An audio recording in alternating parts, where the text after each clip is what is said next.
Greetings, everyone. Welcome to Species360's second annual Conservation Science Alliance Research Symposium. My name is Sandy Trautwein, Director of Conservation and Science for Species360. I am joined by team members Josh, Gabrielle, Rikke, and Morgane. We are delighted to host today's event to showcase the use of ZIMS data in research. Let's begin with an introduction about Species360, the host of today's event. We are a nonprofit organization whose mission is to foster international collaboration through the sharing of data to advance species care and conservation goals. Species360 manages ZIMS, the Zoological Information Management System, the world's most comprehensive ex situ species database and the resource that connects the researchers presenting here today. ZIMS contains over 50 years of data contributed by Species360's 1,300 members, who record wildlife data under human care. ZIMS includes 10 million animal records representing 22,000 species dating back to the mid-1800s, and is an invaluable resource for modern challenges. Today's event is an opportunity for Species360 to highlight the value and impact of this unique database by showcasing 6 researchers using ZIMS data in their projects. Through these diverse examples, we hope you'll gain a better understanding of how ZIMS data fills species knowledge gaps and aids in data-driven decision-making. We aim to inspire you to utilize ZIMS data for your own initiatives. In support of Species360's nonprofit mission, the purpose of today's event is to exchange information and promote global collaboration. But there are other benefits, including demonstrating the value of using ZIMS ex situ data to advance animal care, conservation, and research. Strengthen the credibility of zoos and aquariums as scientific and conservation institutions in contributing insights into species biology, health, welfare, and conservation. We want to highlight the global impact of shared animal data, illustrating how data from many institutions collectively informs species management and research at a scale unachievable by individual institutions. We also want to promote collaboration across sectors, encouraging researchers, conservation practitioners, and animal care professionals to work together.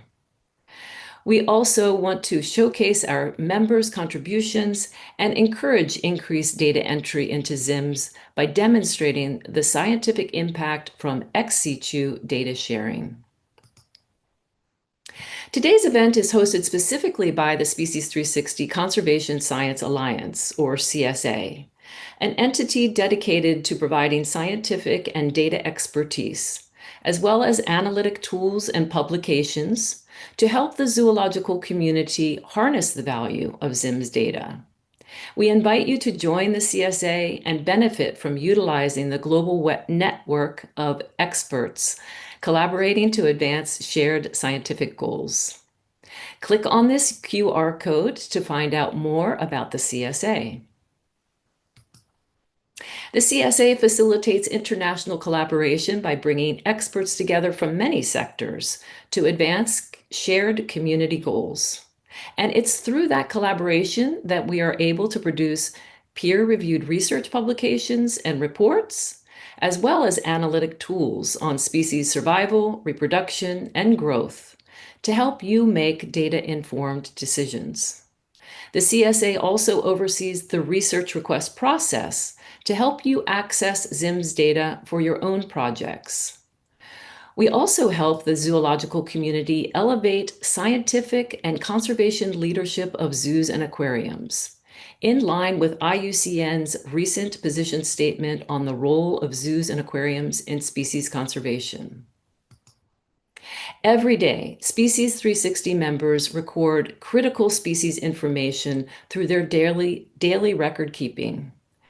This not only enhances the knowledge of species, but also, through the CSA, helps inform care, conservation, and policy decisions, such as those by the IUCN Red List, CITES, and the Convention on Biological Diversity. A recent result of Species360's global partnerships is the development of shared, anonymized, aggregated species population data from ZIMS on the IUCN Red List website in the External Data section. This data is freely accessible, and we encourage you to explore this valuable resource. The results of this partnership not only help to integrate ex situ data into species conservation strategies, but also support IUCN's One Plan approach to conservation, which integrates both wild and human-managed populations and the data for developing holistic conservation strategies.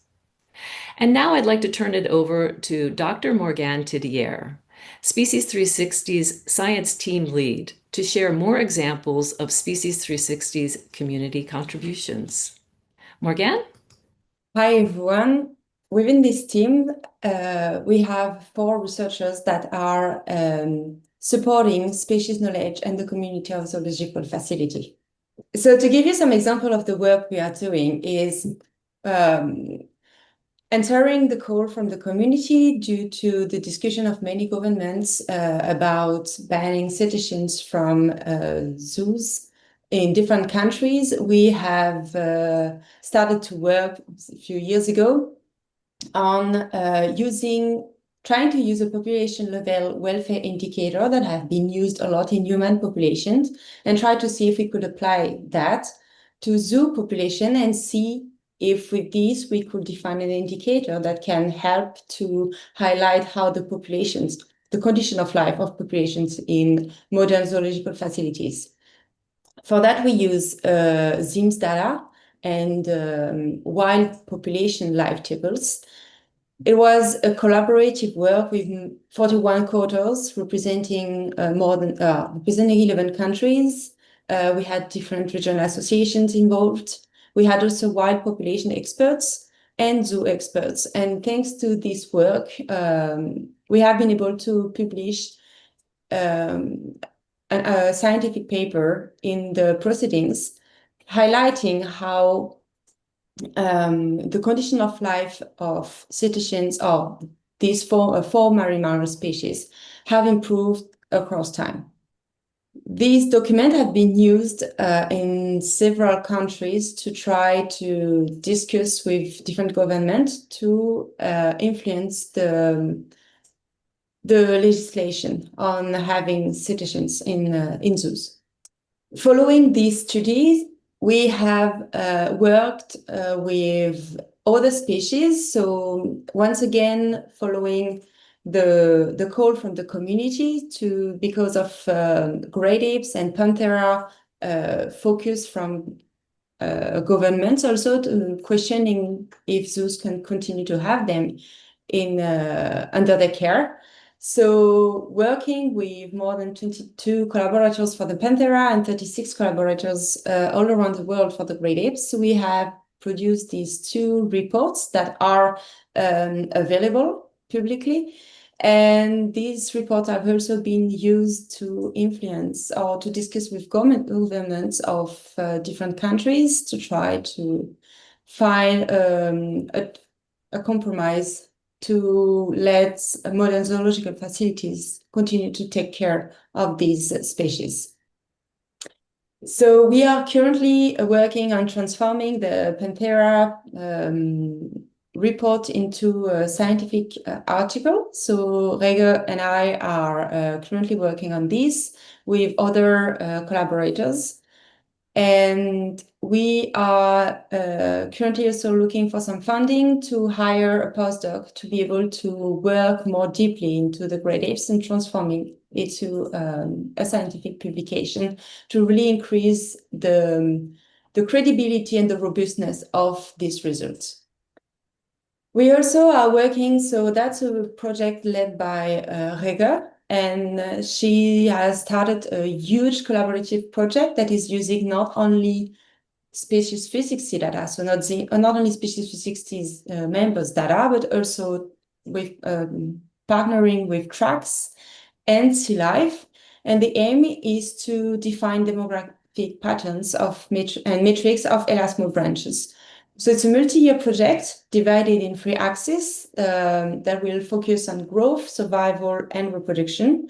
And the aim is try to define this pattern per species and per sex, and ideally to try to compare that with in situ populations.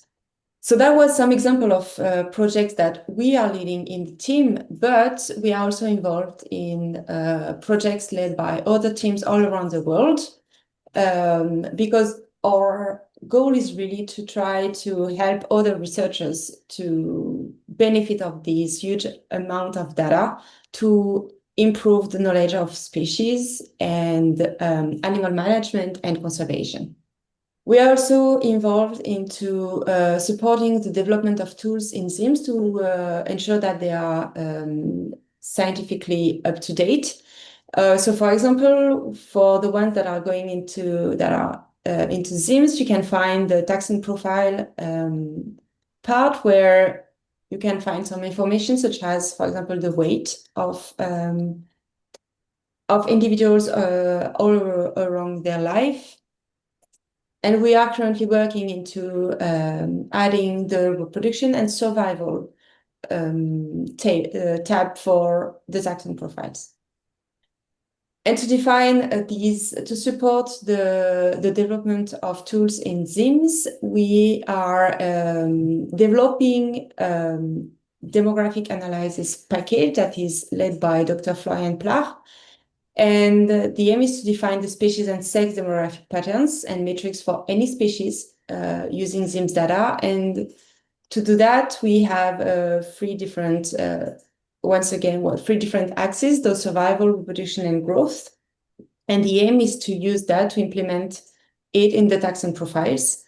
So this package is developed using R language, and the aim is to give access to this package and make accessible demographic analysis on ZIMS data to everyone.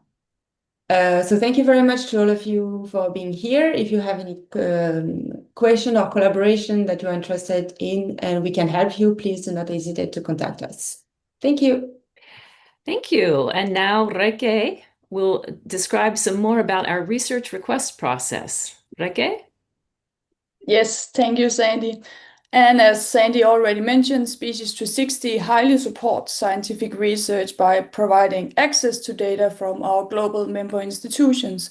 And over the past year, we have really been working on enhancing this research request process to ensure the clarity, transparency, and overall improvements for researchers. And we have just released the latest version for instructions and the data descriptions.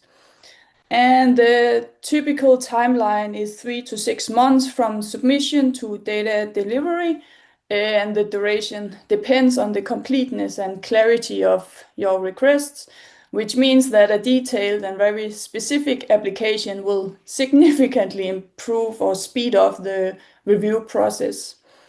And a research request is going through 4 stages: an internal administrative review, conducted by a Species360 team with the objective to assess whether the requested data exist and if it's feasible to extract. And then it will go to our external research committee, which will evaluate the relevance for the community. And they will provide a recommendation for the Board of Trustees. And the Board of Trustees will then review the research request and the committee's recommendation. And if it will be improved, the data will be extracted. And of course, we recommend you to read our research request instructions, really to ensure to submit a high quality request to avoid any unnecessary back and forth. But yeah, we are ready to help you to process your request more efficiently. So you are welcome to contact our team if you have any issues. Thank you. Thank you, Rikke. And now on to our main program. This concludes the introductory portion of our program.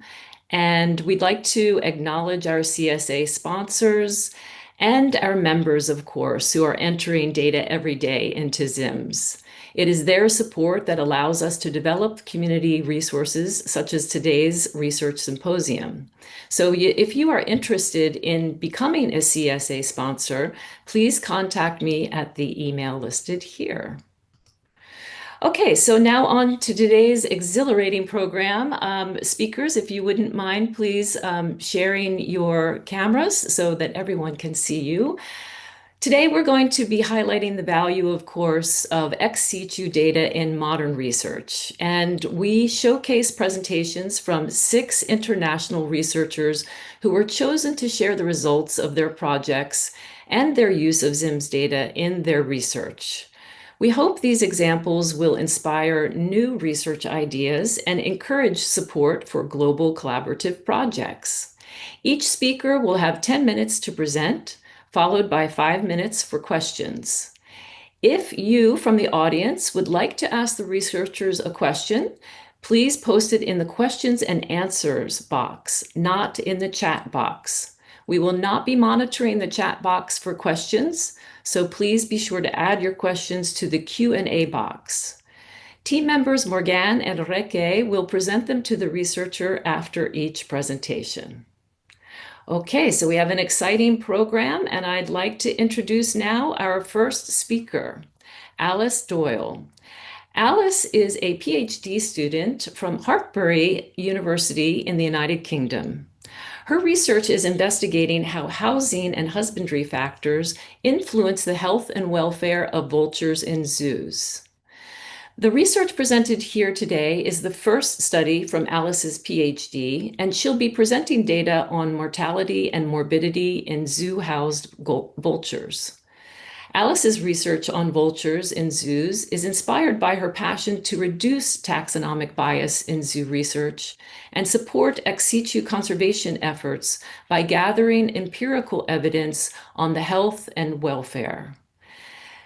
The title of her presentation is Mortality of Zoo-Housed Vultures Globally, Using Historical Records to Understand Health Outcomes. Welcome, Alice. The floor is yours. Thank you, Sandy. I will just share my screen.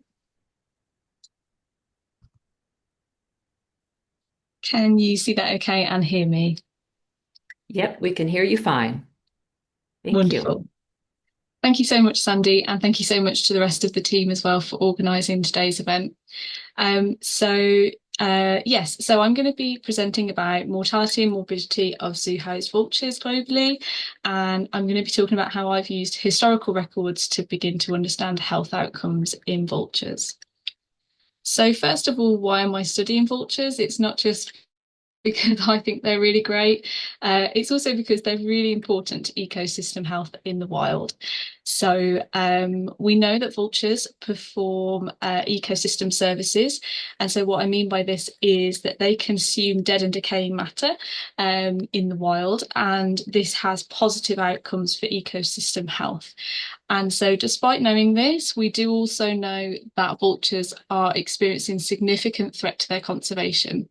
Unfortunately, most species are now classed as vulnerable or higher on the IUCN Red List. And as a consequence, zoos and aquaria are prioritising vulture conservation. And the main way that we support this is by housing insurance populations of vultures in captivity for the long term. And so we know from ZIMS species holding that the global living population of vultures totals almost 4,000 individuals. And so despite housing this large population in captivity, we don't know very much about their health or welfare. And in fact, less than 10% of zoo welfare studies focus on birds. And so as you can imagine, vultures only comprise a much smaller percentage of that research. And so my project aimed to generate an understanding of vulture health outcomes, and we looked at birds that were housed globally in zoos who subscribed to ZIMS. And ultimately, our objectives were to extract and collect data on mortality and morbidity from ZIMS. And we wanted to answer what are the recorded causes of death in vultures in zoos, and also what are the most frequently recorded medical problems that they deal with during their lifetime as well. So in terms of the methodology, we collated records from the ZIMS Global Resources module. And so what this meant was we were able to gather this information, but it was somewhat anonymized. And so we can't answer some questions about the birds specifically, so we couldn't get their ID or their sex or their age. And we also didn't know what zoo they came from or what country they lived within. But we did have some other demographic information that we could see. So although it retains that anonymity, there's still lots of interesting questions that we could explore about vulture health using this data. And so we collected records for the living and deceased global population of all 23 vulture species. And this is one of the really amazing things about ZIMS, is that you can gather these huge sample sizes. And so we collected all individual records for vultures, and we also collected all of those records for all of time. So we captured the entirety of history that was available on ZIMS, but we then went a little bit further with the mortality information to also gather just the records from the most recent 4 decades, so that we could do some further analysis and ask some different questions. And so for the results, we were able to collect over 5,600 animal records about mortality. And this was across all 23 vulture species. And so when we gathered this information, ZIMS already does something really helpful where it categorises those records into 3 different categories. So those can either be useful, uninformative, or conflicting, suspect, or incomplete.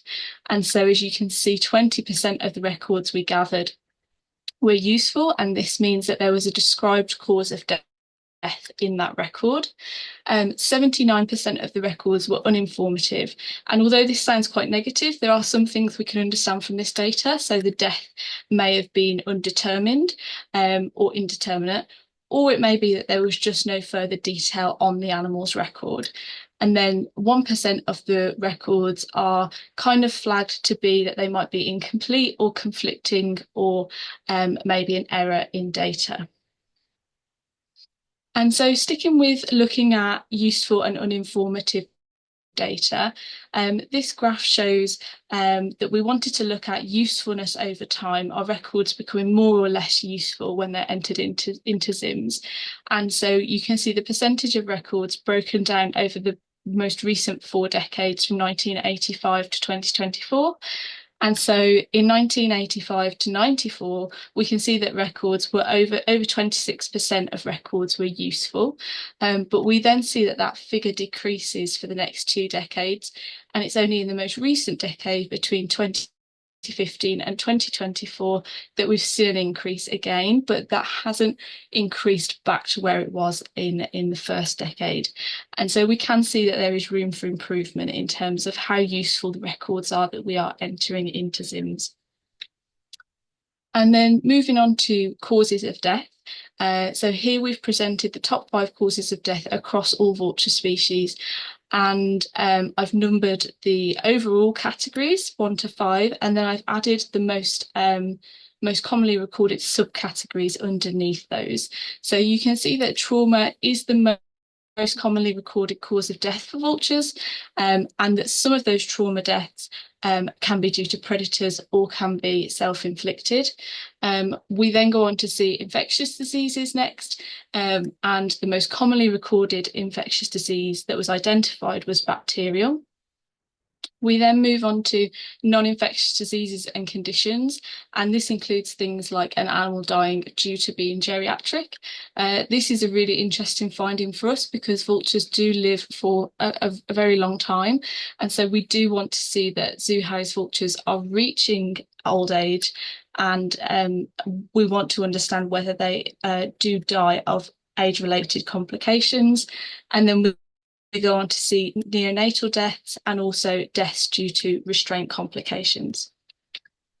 And then in terms of morbidity, we were able to gather records for over 500 individual birds, but you can see that this is a smaller sample size than what was available in mortality.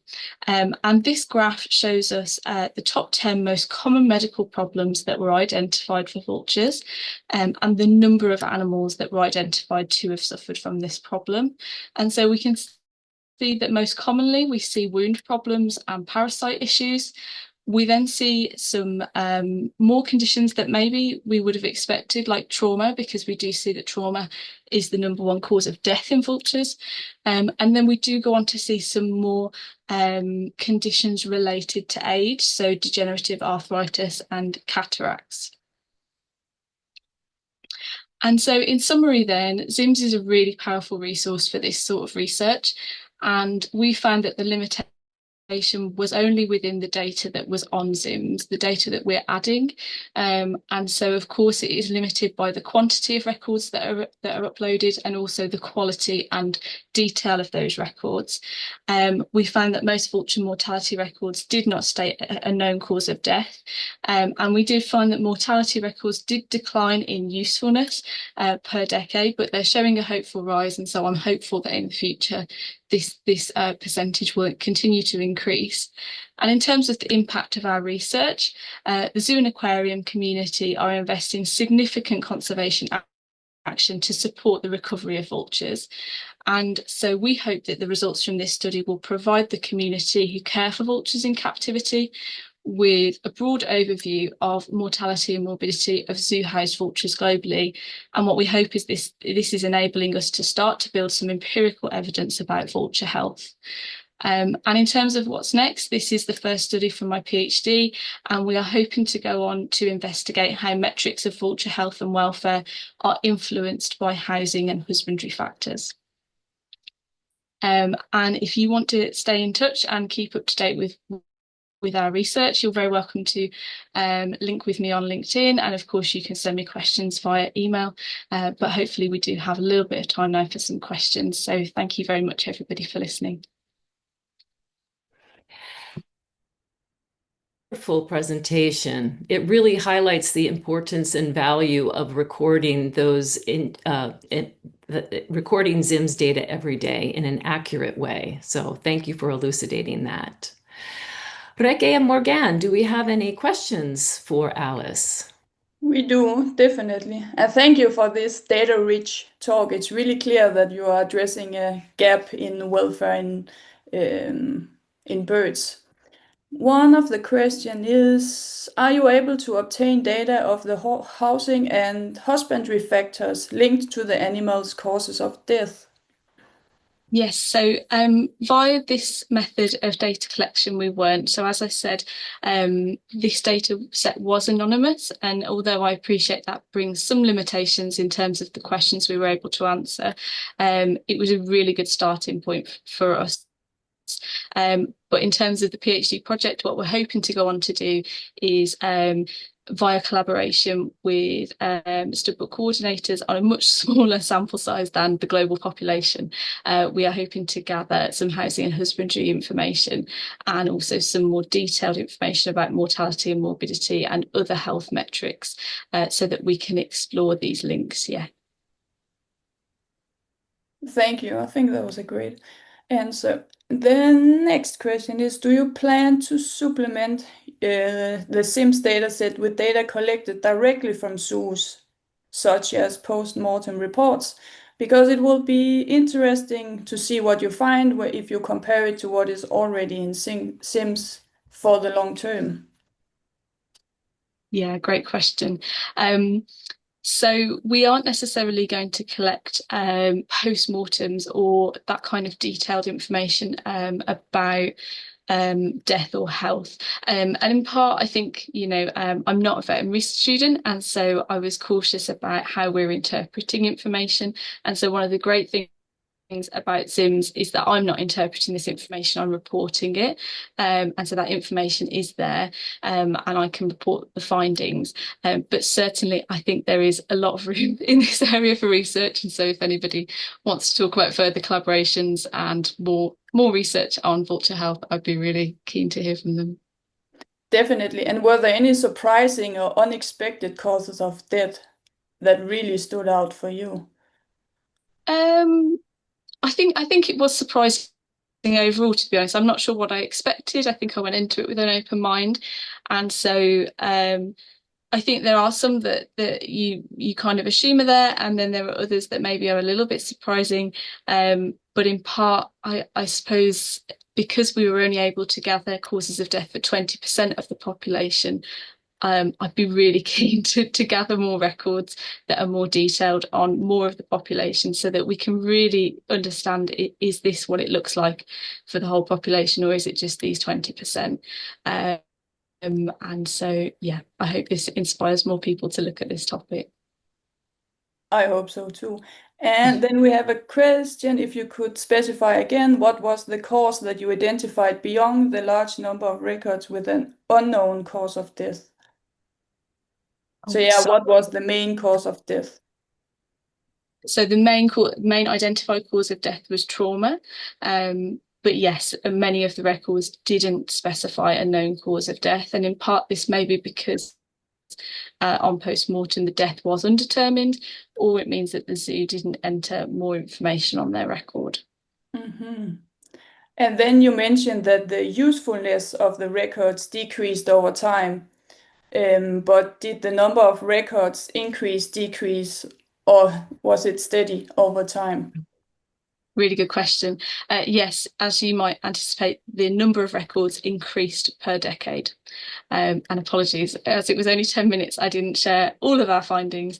But yes, number of records did increase per decade. And then you mentioned that a lot about the usefulness of the ZIMS record, but also some of the limitations. How do you think that this missing data might affect the interpretation of the results?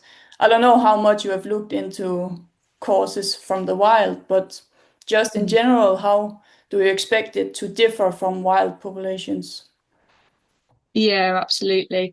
I think, yeah, it's really important to recognise that these are captive birds, and therefore the way that we manage them, the space that we give them, and how we, our housing and husbandry really does probably influence their causes of death, and hence why we might see some discrepancy between that and wild deaths. And so this is why we are hoping to go on to gather housing and husbandry information to apologies to look at if there is a direct influence. So thank you. Thank you, Alice. Wonderful presentation. Thank you very much. Okay, on to our next speaker. Our next speaker is Andrew Mooney. Andrew is the Senior Conservation and Science Officer at Dublin Zoo and the coordinator for the Centre for Species Survival Ireland. He manages Dublin Zoo's growing conservation and science team and oversees the implementation of Dublin Zoo's Conservation Master Plan. Andrew joined Dublin Zoo in 2021 after completing his PhD at Trinity College Dublin, where he looked at how we could improve species conservation efforts in zoos globally in collaboration with both Species360 and the San Diego Zoo Wildlife Alliance as part of a Fulbright scholarship. He is currently the vice chair of the BIAZA Research Committee and co-vice chairs the IAZA Cryopreservation Interest Group. The title of Andrew's presentation is Maximizing the Potential for Living Cell Banks to Contribute to Global Conservation Priorities. Welcome, Andrew. The floor is yours. Thank you. Perfect. Thank you so much, Sandy, for the introduction. So yes, my name is Andrew Mooney, and I am the Senior Conservation and Science Officer here at Dublin Zoo in Ireland. And today I'm just going to talk a little bit about the project that Sandy just mentioned, working with the San Diego Zoo Wildlife Alliance as part of my PhD, looking at how we can maximize the potential for living cell banks to contribute to global conservation priorities. And this work was published in 2023 in Zoo Biology, if you want to read the full article, but this is just a kind of highlight reel of what we found. So biobanking, it's often used as a blanket term to describe any form of freezing of animal tissue, so blood, serum, gametes, etc., to be used in species conservation. And there are two main ones we need to be aware of. Firstly, we have traditional biobanking or storing of samples in -20 or -80 degrees Celsius. And it doesn't really require any special processing, but the samples are dead from that process.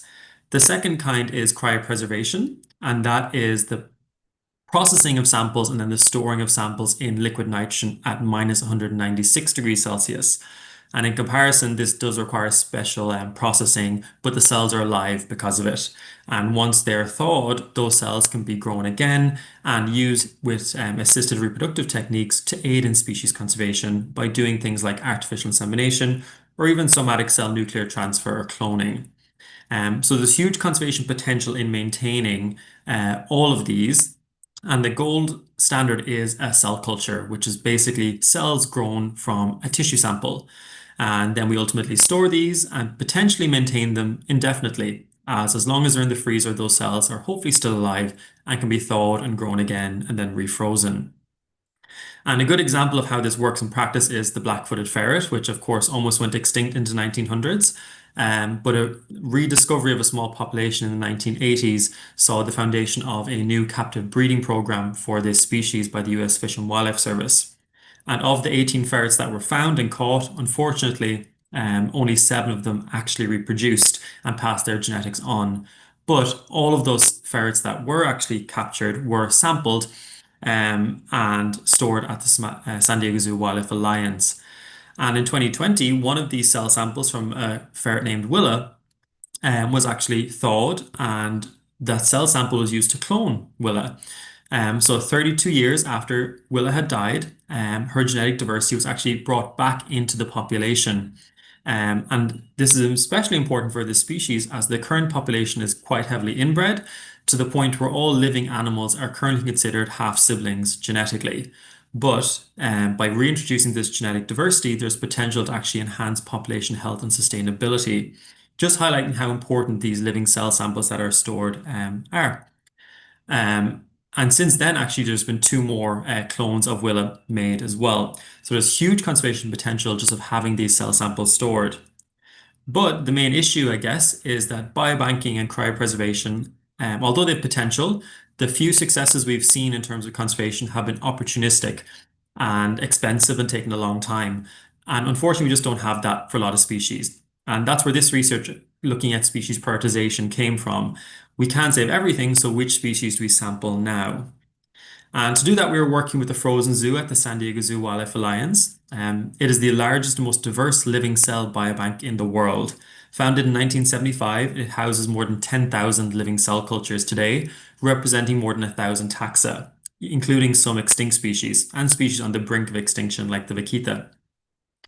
However, at the time that this research was done, there was limited understanding of the current collection composition and how well it aligns with global conservation priorities. Historically, samples were taken opportunistically and missing a comprehensive plan or goal, meaning we were likely missing key conservation opportunities to collect samples from species within Species360 member zoos and aquariums, or species on the brink of extinction in the wild. So what we tried to do was investigate the current representation of amphibians, birds, reptiles, and mammals within the frozen zoo, and look at their potential conservation value, looking at how well they align with global conservation priorities like the IUCN Red List, the Alliance for Zero Extinction, which looks at species restricted to a single geographic site, species which were evolutionarily distinct, species which were threatened by trade, and species which were vulnerable to climate change. And then, understanding what was in the collection, we then looked at which species weren't in the collection and looked at where we could actually potentially sample them from across the Species360 member network all around the world. And also looking at which species were being actively managed for genetic and demographic sustainability. So what we found was that at the time of sampling, there were 965 discrete species within the San Diego Zoo Wildlife Alliance Frozen Zoo collection, representing 511 mammals, 310 birds, 120 reptiles, and 24 amphibians. And although this does reflect a taxonomic preference and bias, it also reflects just the difficulty of successfully growing amphibian and reptilian cells, as a lot of those processes and operating procedures have still not been fully refined. But when we look at the actual conservation value of the species in the collection, we see that there are a lot which are considered threatened with extinction. In fact, the 311 species which are considered threatened with extinction within the frozen zoo account for 5.1% of all known threatened terrestrial vertebrates on the planet, which is a huge conservation potential in one single location. And when we look at our other conservation prioritization schemes, the numbers, although they appear much lower, they're actually quite impressive given just how geographically restricted a lot of these species are and how inaccessible the samples are to get. So they're actually quite encouraging from a conservation perspective. And of course, all of these schemes have the potential to overlap with one another, and that's what you can see here. So all the species that have been sampled are here together in this one graph, and there's one species which is under every single scheme and has already been sampled, and that is the Spix macaw, which is a bird native to Brazil, which currently numbers less than 200 animals, all of which are were maintained in captivity until very recently.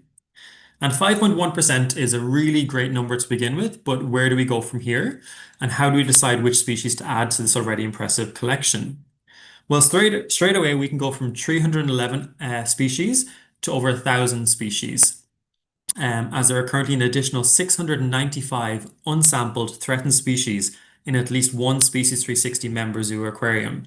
And we don't have to trek to the wild to collect these samples. All we have to do is contact the zoo and make sure that that sample and species is sampled when the opportunity actually arises for it. But 695 is still an awful lot, and it's taken a lot of time to even get to 1,000 species at the San Diego Zoo Wildlife Alliance. And again, we can look at the potential conservation value by looking at the overlap of those 695 species. And when we look at all of the unsampled threatened species, there's actually 3 of them which are under every single scheme and are also represented in Species360 member zoos and aquariums. And they're the whooping crane, crested ibis, and Siberian crane. And given their clear conservation value across these different schemes and the ease of sample accessibility from zoos and aquariums, these are really clear conservation priorities, purely based on sampling availability as well. One thing to note here is that the climate change assessment didn't extend to mammals or reptiles. It just included birds and amphibians. But you can look at any subset of these different schemes to actually prioritize species. But one question that we do have to always ask ourselves is not only which species to sample, but which individuals to sample. For example, there's currently 206 Western lowland gorillas in the frozen zoo, but their genetic diversity is not known. And in fact, none of the species in the frozen zoo have the estimated 500 individuals which is needed for a genetically sustainable population. In fact, there's only a mean of 10.1 samples per species, and several species only have a single sample, like the extinct poa uli. So the question remains of should we sample more species or more individuals? And unfortunately, even then, it's not quite clear cut because the northern white rhino only has 2 surviving females, but there's 12 cryopreserved samples from this subspecies. And research has shown that there's more genetic diversity in those 12 cryopreserved samples in terms of heterozygosity and levels of inbreeding compared to the entire extant population of southern white rhinos, which is around 18,000 individuals. So there's huge conservation potential as long as you biobank the right individuals from the population. And just to end, although the work of the Frozen Zoo is incredibly impressive, it is just a single case study, and there's a lot of other biobanks and cryobanks around the world, like Toronto Zoo and the Kunming Cell Bank. And more work is needed to actually bring these together to make sure that we're not duplicating efforts and we're actually sampling individual species and individual animals when we actually get the chance to, and basically having a more coordinated approach to it. And the IUCN SSC Animal Biobanking for Conservation Specialist Group is working on this, as is the Center for Species Survival Biodiversity Banking, which is also based at the San Diego Zoo Wildlife Alliance. And at a European level, in terms of EAZA, we are working to try and set up a cryopreservation network across all of the EAZA members to make sure we have at least one cryopreservation facility in every single EAZA member country, to make sure every single zoo and aquarium within EAZA has easy access to cryopreservation facilities for their species. And with that, I just want to thank everyone who's involved in this project, and particularly the San Diego Zoo Wildlife Alliance and Fulbright for funding this. And any questions, I'll be happy to answer them. Thank you. Thank you, Andrew. Another wonderful example about the value of inputting data in and for helping to inform species conservation priorities. Well done. Thank you. Rikke and Morgane, do we have some questions? We And do. I'm sorry, before you get started, I just wanted to remind everyone that if you have a question for the researcher, please put your questions in the Q&A box. We will address them there. Thank you. Go ahead, Rikke. Definitely. Thank you, and thank you for addressing this urgent need for more strategic cryobanking. You mentioned that the ex situ collection could be increased to represent roughly 16%, but what do you see as the biggest barrier for zoos and aquariums to actually contribute with more samples? I think at a global level, the issue is a lack of access to dedicated cryopreservation facilities. And particularly because cryopreservation is so time sensitive once a sample has been taken, that it's very difficult for a zoo to meet that workflow and that timeline to make sure the sample is cryopreserved. I think that's what EASA is trying to do, is make sure that every single country has its own facility, so you avoid all the paperwork of having to transport samples across borders and all the CITES implications with that. So I think that's one way of addressing it, but globally that is still a huge gap, and there's still so few zoos who can actually do this as a service. That makes a lot of sense. And we actually have a question related to the CITES regulation, because that might be a reason why it's difficult to get some samples between the banks and the institutions. Do you know if there's any plan to facilitate this for a certain institution that wants to collaborate but may not have the facilities or the resources to do this? I know there are certain ways around it. If you become a CITES registered scientific institution, it does kind of streamline some of the process. It doesn't make it seamless. It's still a somewhat lengthy process too. But what we've been seeing even in Europe is that some zoos will work with universities to quickly bank samples. And then once they have a grouping of samples together, they'll then work with the EASA member or the EASA cryopreservation partner to get those samples shipped together. So that way you kind of an in-house or in-country partner and then the broader zoo and aquarium partner. But it's still such a developing area that we're trying to work on it. That's cool. Thank you. Then we have a question related to a paper by Baloo 2022, who proposed dividing sample for three purposes: national reserve, saving account, and checking account. Do you know if the San Diego Zoo is doing the same thing? I'm not fully sure at the minute. I'd recommend reaching out to Marlis Hook about that. But I think what we've seen through the black-footed ferret example is kind of what that is saying. And that's kind of looking at the one plan approach, where we're not just considering the biobank samples as separate, we're actually integrating them into a species conservation plan. So you have a three-way exchange of genetic information from the zoo, the wild, and the biobank. And that's what the black-footed ferret has really done. And they've also managed to do it with the Przewalski horse recently as well. It just takes a lot of time and money to actually do that. And I think those key successful case studies are really important in pushing this forward. Now you mentioned the black-footed ferret. How well is the extinct in the wild animals within these samples? Oh, unfortunately, once you look into it, not even all the extinct in the wild species have been sampled yet. And in the paper we published, they actually come out as the highest priority for future sampling. Because if the zoo and aquarium population isn't sampled, then you've no chance of saving the species. So I think in the paper, around 50% of the samples of the species that are extinct in the wild have been sampled, but there's still 50% not sampled. So they should be the clear first priority for anyone looking at cryopreservation for species conservation. Then we actually have several questions related to the Nagoya Agreement. If you know if the ownership will remain within the zoo that donated the sample, and in general, if it will be harder to make these international transport of samples now with this protocol. Yeah, so the Nagoya Protocol, although well-meaning, it's an intent, it does create a barrier in terms of cryopreservation and sample ownership. And I think every country is addressing it a little bit differently and looking at incorporating indigenous knowledge and rights. For example, Toronto Zoo has been doing really good work on their bison project and bringing in local stakeholders and indigenous communities into that process. But from an EASA perspective, what we've been encouraging for the cryopreservation partners is that all sample ownership remains with the donating zoo by default, unless specified otherwise in the MOUs that we're developing with them. to make sure the samples and any derivatives are closely followed and used for appropriate purposes. That makes sense. The last question is if an institution can start with biobanking and then further on advance with that material, turning it into the cryopreservation, or how would be the best way to start this?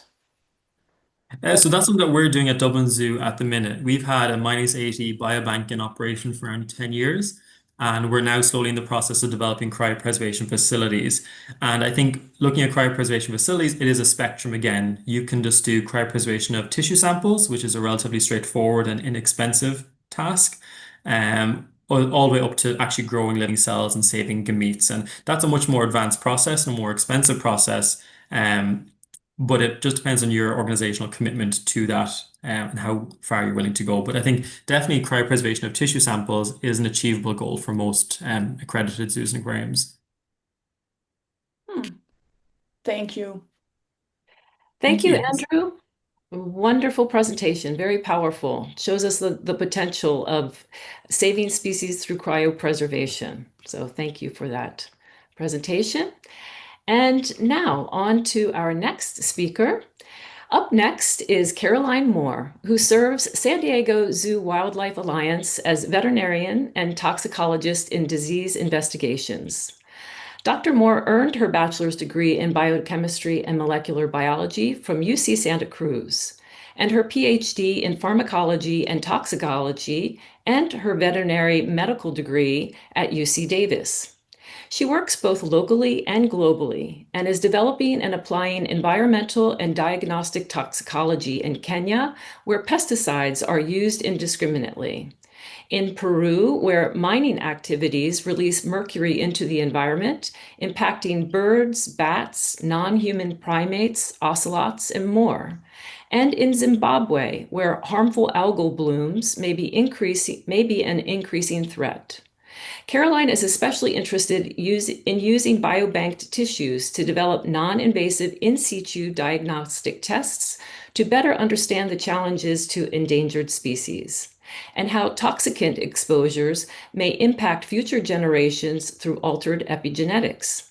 The title of her presentation is Investigating the SOS Cheetah Story, Connecting Species360 and Epigenetics.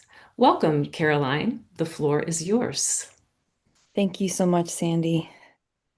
And thank you for introducing me. I'm going to now pull up the right screen.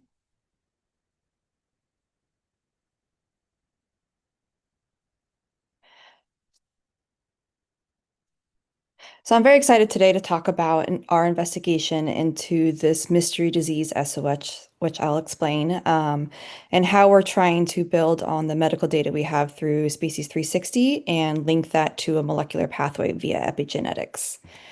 So a little history here of why we got involved with cheetahs and SOS. SOS is sinusoidal obstructive syndrome, which is a disease of the liver of unknown origin. It's also been called veno-occlusive disease historically, and you may have also heard that term in human medicine because it's not only cheetahs that get this disease. But specifically at the San Diego Zoo Safari Park, we had an outbreak from 2015 to 2017. And in this time, there were 10 out of 58 cases of SOS with a really high mortality rate. And since it was an unknown origin with a high mortality rate, and there was a concern overall for the health of these cheetahs, there was more investigation into the epidemiology and pathology of this disease. And so the clinical presentation of these cheetahs was really just kind of, ain't doing right. They had ascites or fluid in their belly. They had weight loss, decreased activity, loose stool, and faded hair coat. And you can see a snapshot of the study of the veterinarians and pathologists that worked on this case of what a normal liver histology is, where you have those nice pink cells. And then on the right, you see the abnormal, which is like the red, dead, angry cells. And so these livers were really fibrotic and not doing well. And so from the epidemiology study point of view, they looked into drugs, nutrition aspects, exposure to mycotoxins or fungus, vitamin exposure, and potential toxic plant exposure. And there was a really inconclusive, nothing conclusive came out of that. And thankfully, this disease threat seems to have been lifted. In the past 2 years, we've had 0 mortality and 0 cases from this, but it still was a big question of why these cheetahs were going through this disease event, and if we could try to tackle this from another direction. So can we use biobank tissues to investigate this chronic SOS disease from an epigenetic perspective? And of the epigenetics, can we use DNA methylation to investigate this? So if you're unfamiliar with DNA methylation, I have a little snapshot here where we have the DNA lined out. We have the CpGs, or the cytosine guanine, with a phosphate bond in between. And there is a methylation that happens there. And what we're finding is we can track where that methylation is and get some really interesting details about animal health. And so the molecular theory here is, can we use DNA methylation as a biomarker of health? And if we have a healthy cell, it'll have pattern A, which might be a lot of methylation, and that will control gene expression in a certain way. But if we have some stress, if there's an ecosystem exposure, if there's habitat loss, and we have liver disease, is there something happening with that methylation pattern where we now have a methylation pattern B, and that is leading to a dysregulation of gene expression? And what we hypothesize this looking like is we have some sort of non-SOS and SOS pattern of DNA methylation. And so here that's represented as the first column there, you see non-SOS, and those are mainly kind of those purple and yellow patterns of methylation on pathways and genes related to stress response, detoxifying pathways, aging, liver function, and potentially mitochondrial function. And then when we have SOS, we have a different pattern here represented as blue or green. And so to dive into this, we worked with the Clock Foundation, which uses an Illumina-based platform. And you guys may be aware that they've built a really nice array that should work across mammalian species to detect age. And so that was our first project here with Michelle Israel, who was our summer fellow for a year. And she investigated this. We submitted samples, and we were able to correlate the age of cheetahs using liver and blood. And using the DNA methylation model that she built, we can now estimate age of cheetahs within 1 year of their true age. So that's the MAE there of 0.86. And what was really exciting is when we went into ZIMS and we pulled our medical data, we were able to take what's basically an unsupervised hierarchical clustering of what these CpG patterns look like, and that's the red to blue there. And without telling it what SOS is, it was able to group everybody from blue to red in patterns. And on the bottom there, you can see that the yellow or the orange is our diagnosis of SOS, and those are all clustered with the blue. And then we have in the middle SOS suspect, and on the far left, we have our no liver diagnostics, or we have some sort of liver change unrelated to SOS. So this was a big surprise, and it highlighted that there could be a pattern here of SOS disease in liver tissues that we can highlight before the disease progresses too far. And just to highlight below that, we have sex, age, and those seem to be scattered across the spectrum, so it did not seem to be biased towards either of those. And we dive into this a little bit more, and this is going to lead into how we're going to integrate this with more Species360 ZIMS data, is we did what's called a DMA, which is a differential methylation analysis. So how are SOS and non-SOS samples compared? And then we also looked where those changes are happening on the genome or an epigenome-wide association study. There's some caveats here, cheetah versus human versus domestic cat, but overall, what we were finding is that the majority of the CpG sites were hypomethylated, so they're losing methylation, which could suggest inflammation or losing control of gene expression. And what we also found between our liver, blood, and skin cells tested was that there were 4 genes that were either hypo or hypermethylated consistently across all three tissues across SOS and non-SOS, which suggests there may be genes that we can use in the future for tracking this disease. So in summary, we're able now to estimate age within 1 year of true age with liver and blood from cheetahs. And there does seem to be a distinct pattern with this SOS liver disease of hypomethylation. And when we looked at the genes associated with these, there is consistent hyper or hypomethylated genes that we can potentially use as a biomarker. So what's next? We want to start using more of the data in ZIMS to bring together what this means for the cheetah from a molecular level and bringing it to their health. So to start with that, we're bringing in data from nutrition, clinical pathology, veterinary medicine, wildlife care, reproductive health, our pathology teams, bringing that together with our data science teams and using the data we're collecting within our molecular diagnostic lab to make sense of this data. And this is with the great help of Andy Richardson, who's our data scientist, who's now taking our data and making dashboards for whatever clinical data or whatever parameters we need so we can start lining it up per individual that we have SOS and methylation data for and try to understand this story. So an example here is we have liver enzymes that when spiked would suggest liver disease. And each color here is a different cheetah represented in this population. And every single sample we've ever tested for this particular parameter. And you have the ages and days. And so we can start outlining the timeline of the lifespan of these animals, what tests we have, and how that mortality or morbidity report looks at the end for SOS and what the methylation looks like. So we hope to apply this to cheetah health, looking for potential early diagnostics that we can do. We've been using this array, but we're trying to build it up so we can also use a PCR-based application or other sequencing tools that we have within our diagnostic lab. We're also really interested in trying to identify possible pathogenesis pathways. So does this look more inflammatory? Does it look more toxic? Is it just a chronic process that will happen regardless?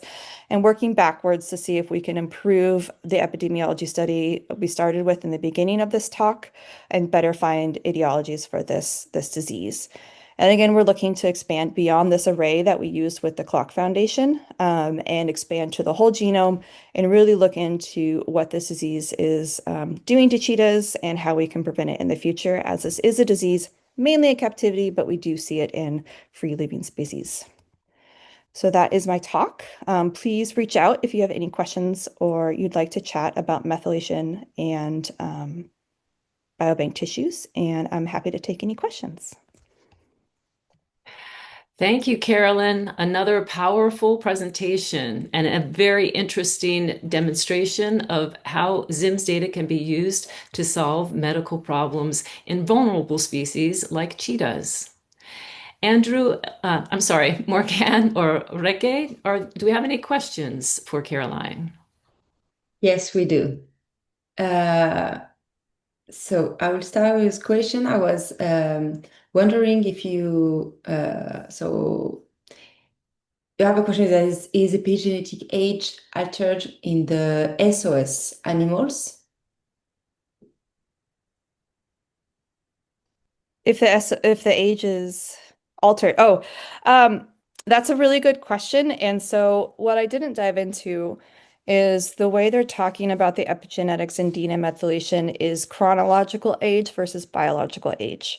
And I think this is where the question's going. And so chronological age is what we've mapped out now. And so we've picked certain methylation sites that really are consistent with the trudging forward of time and should not be impacted by disease or stress. The alternative that they've done in humans is they didn't take all that clinical data. They take your blood pressure, your health metrics, are you on medication, and they build up a biological age. So are you aging faster or slower than your true chronological age? And that's what we'd really like to try to build with the ZIMS data. It's still questionable if we have enough data to do that, since in humans they have 3,000 patients with 30 years worth of data built into their LIMS system. But that's where we'd like to go to see how that would connect. And so I think that would also help explain how we're hoping to use the ZIMS data. We're going to go through and collect all that medical data that we have for our zoo species and try to link that to the epigenetic platform. It's a big if. It's a big risk project, but we're going to try. Thank you. And without risk, there is no reward.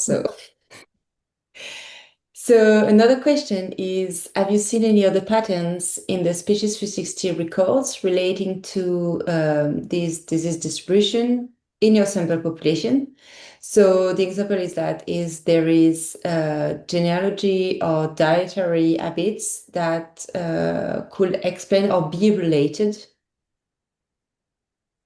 Yeah, and so that's what that initial epigenetic study really was interested in. Was it a certain food group that the cheetahs were getting fed because it seemed to be safari park versus zoo. Was there a specific medication? And unfortunately, there was no specific cause. But I am working with, for example, our nutrition team, and she's clarifying when certain diets were prescribed and if they switched from one protein to another. One of the hardest things that I'm sure this team can relate to is a medical record may say one thing is what was the goal, but what actually happened, you know, in that moment, did the animal eat the chicken or not is hard to tell. So all we know is what was prescribed. And so I can go through and try to and correlate that with the exposure to disease to the best I can that's in the record. And then other medical type things might be more difficult, but that is a hope too to try to see if there's any specific drugs that link to this. But we're going to start with just the blood work and behaviors and nutrition to start to build up that metadata. Thank you. Is there any more probability for this disease to appear when the animal is aging, or is it completely unrelated to the chronological age of the animal or the sex? It's not related to sex from what we can tell. And the earliest diagnosis was 5 years old for SOS.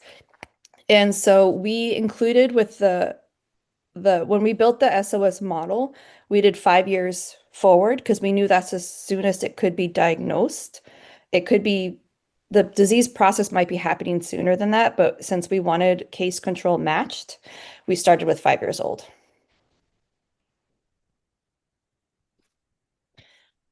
Thank you. And so just one last question. Is it something that you can identify in other felids, or is it something very specific to Panthera? And if it's observable in others, is it possible to cross, like what was said earlier, like some other patterns or some other potential influencers of this disease? Yes, pulling back in my literature thoughts, I believe it has been diagnosed in other species, but it's very rare. We did not have an outbreak of it in any other species when it happened with our cheetahs. And so that's something I think the larger 360 study, if we can get this to work with our really controlled population, it would be nice to go bigger and ask for data sheets from the whole global team to see what this looks like across felids. And in theory, the test would work. Thank you very much for your very interesting talk. Thank you. Thank you, Caroline. Another powerful presentation. And so we go on to our next speaker.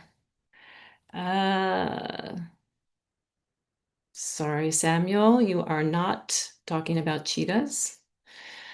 Next up is Samuel Pavard, who is a professor at the National Museum of Natural History in Paris, France, and the head of the Biodemography Lab.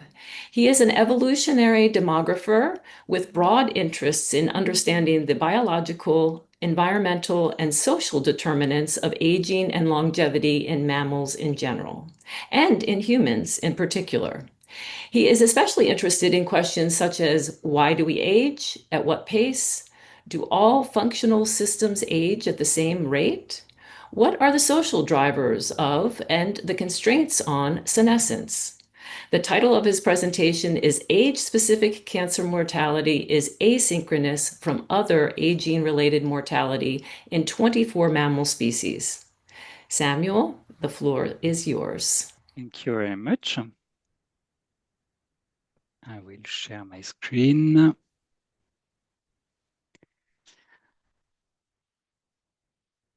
Up. Can you see it? Not quite. Oh, there we go. Yep. It's okay? Yep. Thank you. Okay. So first of all, I would like to thank the organizer for giving me the opportunity to present this work on the role played by cancers in aging compared to other disease and condition. And of course, this is a collaborative project, primarily involving my former PhD student, Margot Bieville, along with several other members of our research group, a research group which focuses on evolutionary epidemiology, that is, on how disease prevalence across species has been shaped by evolution across the tree of life. So first, just a quick definition. So I will refer to senescence or aging as a physiological deterioration that occurs in adults over time, leading to an increased risk of death with age. And this aging process can be quantified using aging rates, which measure how quickly mortality increases with age, and is just the slope of the increase of mortality with age, no more, no less. So a little bit of context. For decades, it was widely believed that aging was a process shared by all species, governed by the same molecular mechanism and driven by the same evolutionary forces. However, growing evidence now suggests that this is not the case and that species actually differ significantly in how they age. In other words, the diversity of aging patterns across the tree of life results from variation in causal mechanism of aging that you can see here, such as genetic instability, epigenetic regulation, telomere dynamics, proteostasis, metabolism, or cellular dynamics and communication. Okay, but a very open question remains.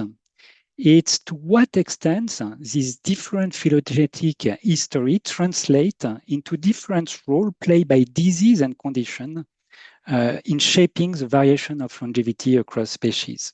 For instance, by cancer, metabolic diseases, neurodegenerative disorders, infection, etc., etc. How do they shape variation in prevalence of this disease, shape variation in how species age? And this is precisely where science is critically lacking data. Indeed, age-specific and cause-specific mortality is poorly documented outside of humans, domestic animals, and a few laboratory animals. And this is, in my opinion, where the ZIMS Species360 data represent a treasure for aging research, as argued in this book chapter written by Morgane Tidière, and arguing how they are the best existing data that allow large-scale cross-species analysis of age and cause-specific mortality.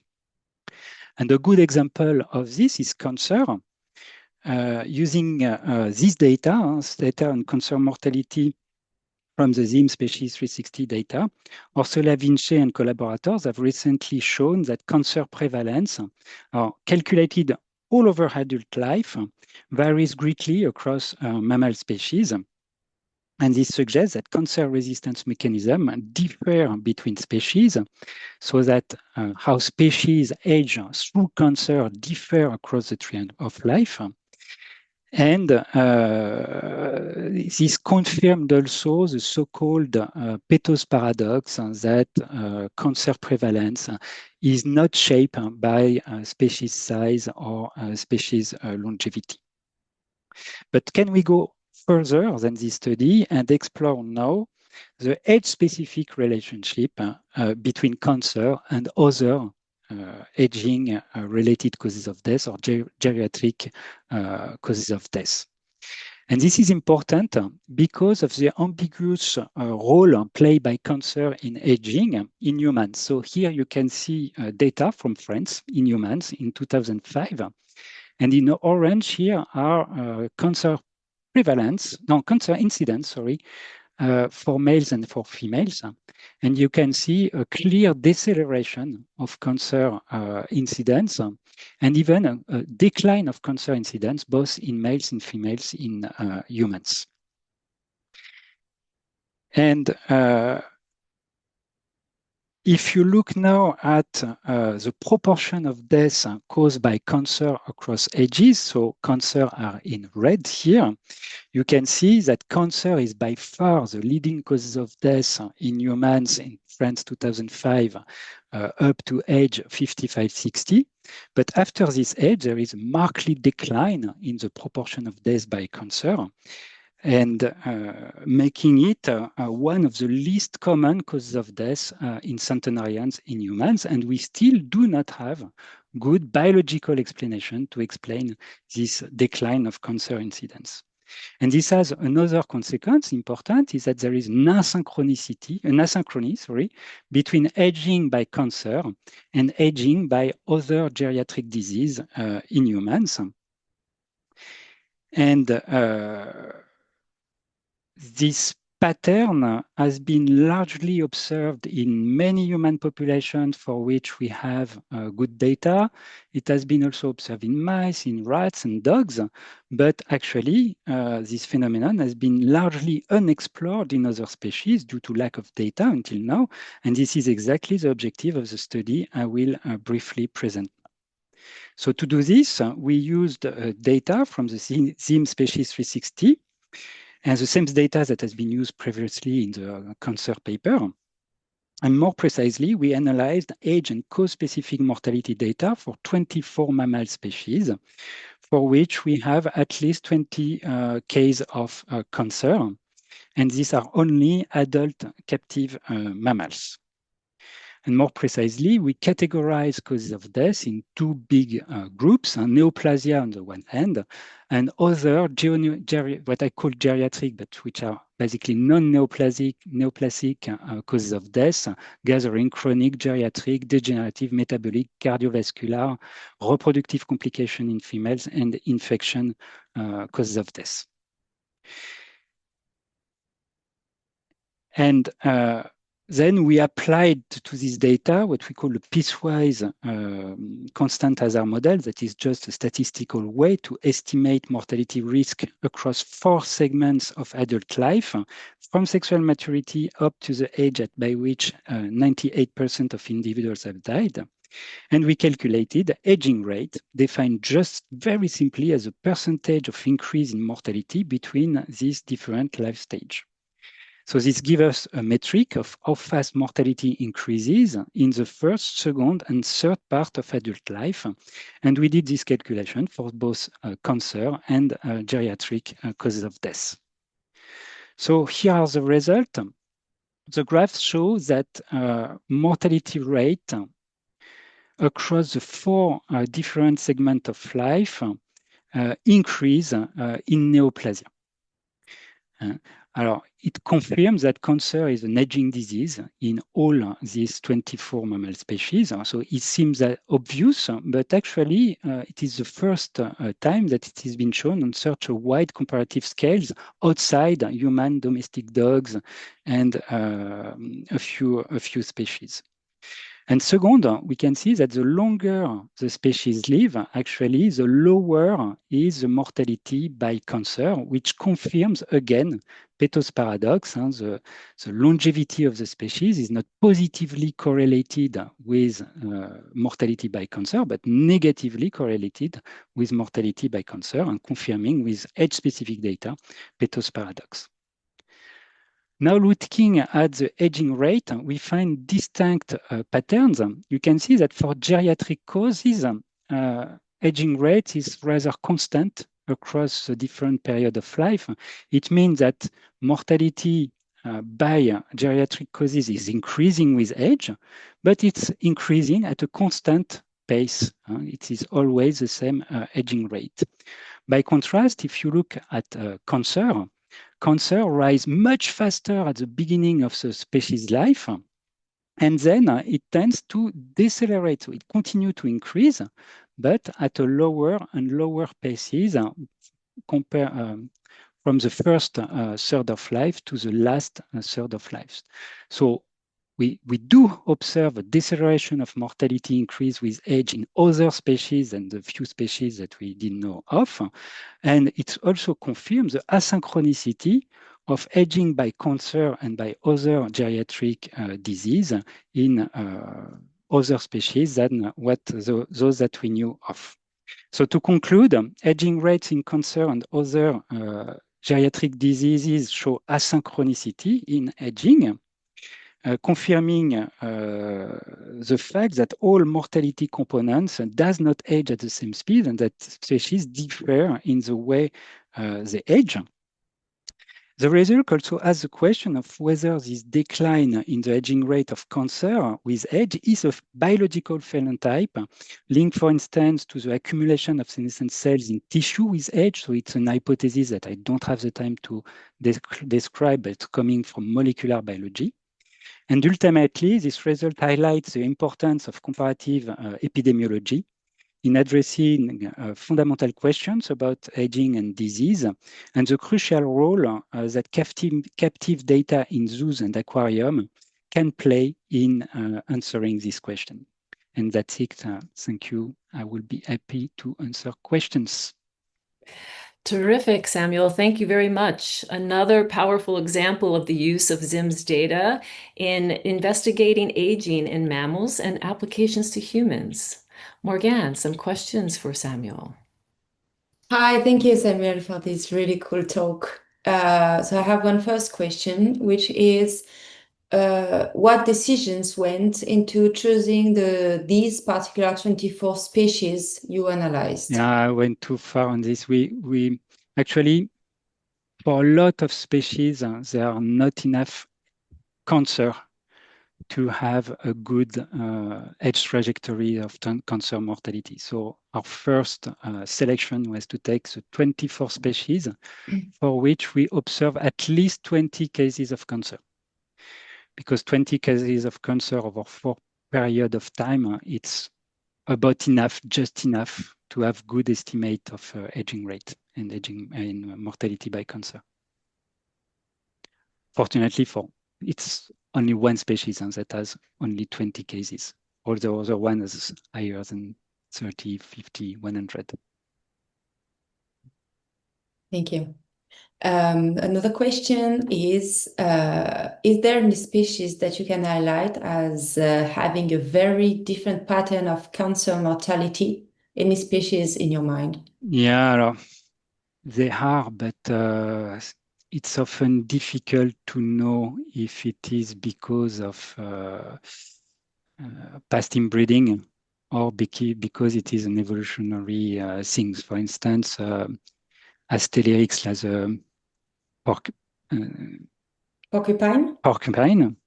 I think it's called like this, has a large prevalence of cancer, but they are mostly coming from Asian zoo, where they are used as pets and they have been massively inbred. So there is a discussion in the literature whether this is a thing of Astellerix or if it is due to recent history of the species in captivity. Now, of course, there are the very famous cancer-resistant species that have very low cancer prevalence, like an Ekin mole rat or things like this. Well, I don't know if it is answering the question. Yeah, I think it is. Thank you. One last question, maybe. Another one.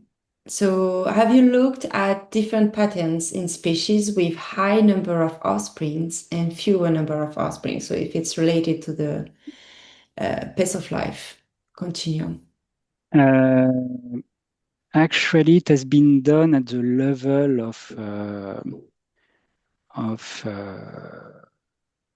the lifetime prevalence of cancer, so without taking into account the age specificity of this mortality rate, and they didn't find anything.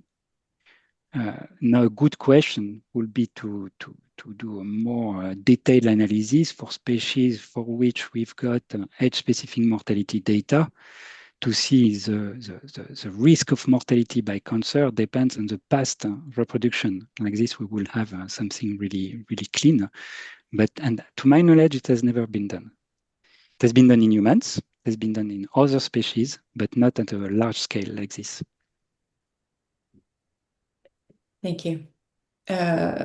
So you have mentioned it very briefly in your discussion, but can you give some biological explanation about what could explain that Okay. the prevalence of cancer decrease a bit when we are aging? In fact, in 1 minute.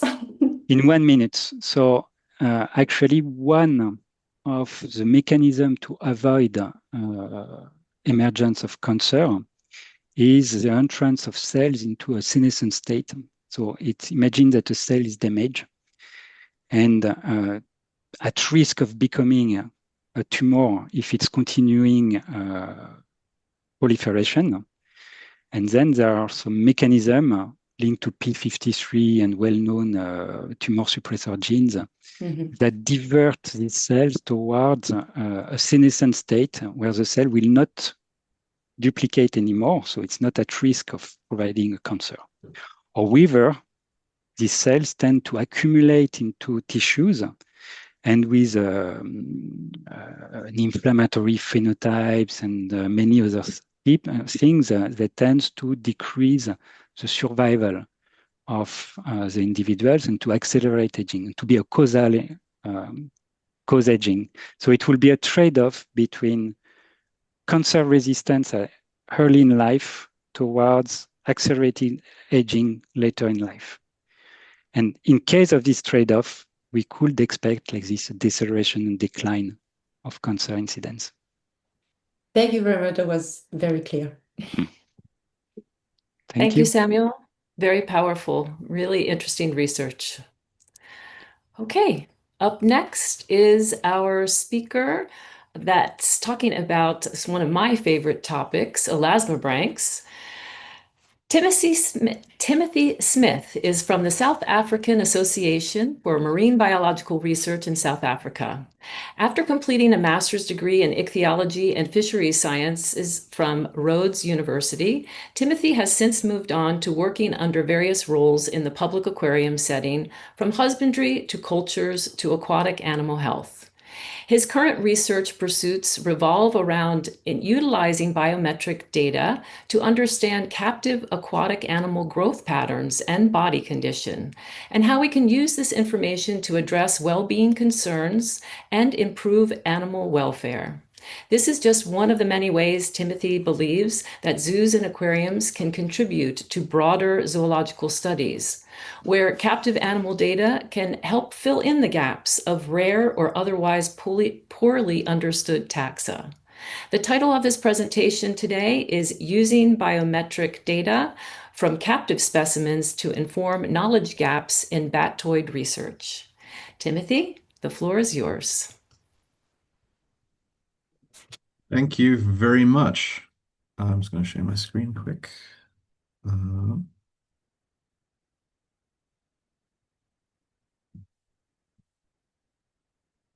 All right, can everyone see that?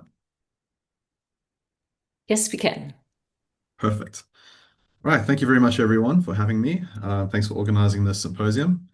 Yeah, let me just get right into it. So, yeah, I just want to, I guess, segue into how this project came about and what this project really was meant for.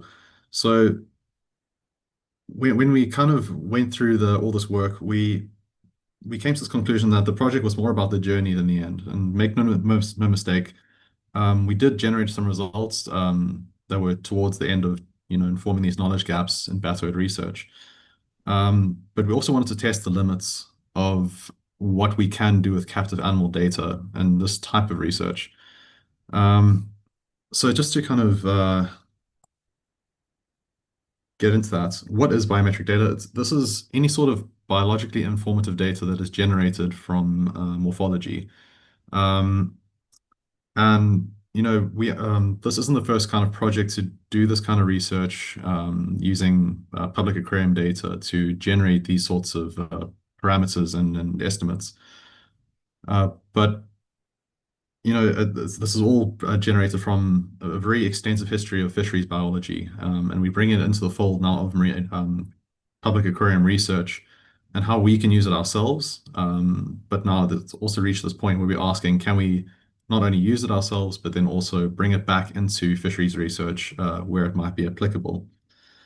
And these parameters are important, not just in the captive setting, but in the wild as well.